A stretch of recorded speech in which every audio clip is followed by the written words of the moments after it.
आयुष्यभर अंत पाहिलास तू माझा. खूप चढ उतार दाखवलेस, यातना दिल्यास, माझ्याच माणसांपासून मला तोडलंस. तरी देखील तुझ्यावरची श्रद्धा ढळू दिली नाही मी. माझा मुलगा मला सोडून गेला परदेशी, कायमच. एकटी राहत होते. अचानक तू मला आशेचा किरण दाखवलास. माझ्या नातवाचं पत्र आलं की आजी मी तुला भेटायला येतोय माझ्या बायकोला घेऊन. आज 1 महिना झाला तरी तो आला नाही. सांग ना, का नाही आलाय तो? अरे अशी निराशा माझ्या पत्रात घालायची होती तर आशा तरी कशाला दाखवलीस रे बाबा? खूप छोट्या छोट्या अपेक्षा होत्या माझ्या आयुष्याकडनं. त्या सुद्धा कधी पुऱ्या करू दिल्या नाहीस, त्याचं समाधान दिलं नाहीस. डोळे मिटण्यापूर्वी माझ्या नातवाला आणि नातचुनेला बघावं, भेटावं.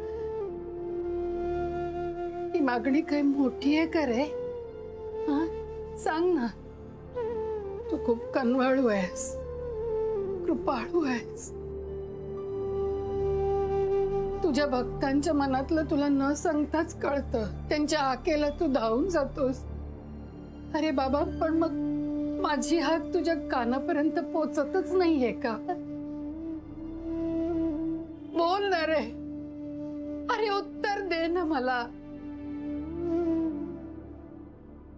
का तुझं मन दगडाचं बनलंय?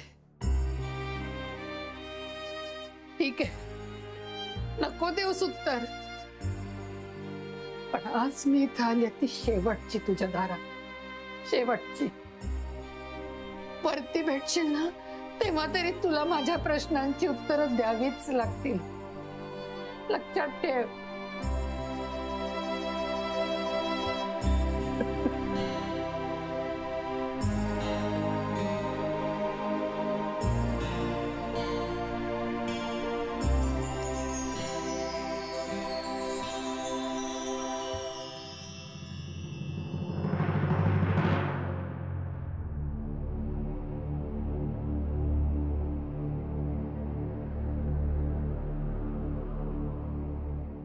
देवा,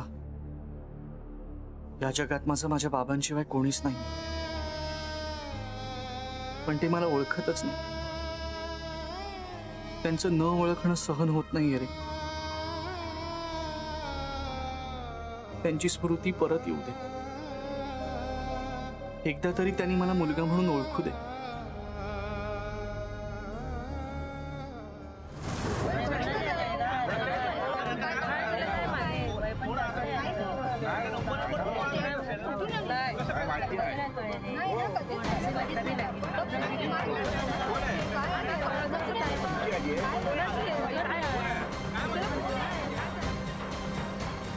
आजी, आजी, आजी, तुमच्यापैकी कोणी ओळखताय ना?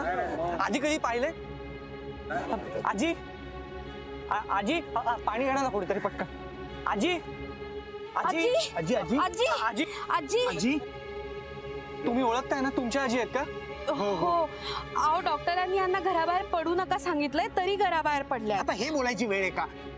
आपण आधी एक काम करू, त्यांना घरी घेऊन जाऊ आणि डॉक्टरांना बोलवूया. आजी, आजी, आजी, आजी, आजी, आजी, आजी उठा ना. आपण उचलू. सावकाश. पाय धरा पडतं. उचला. सावकाश. सावकाश.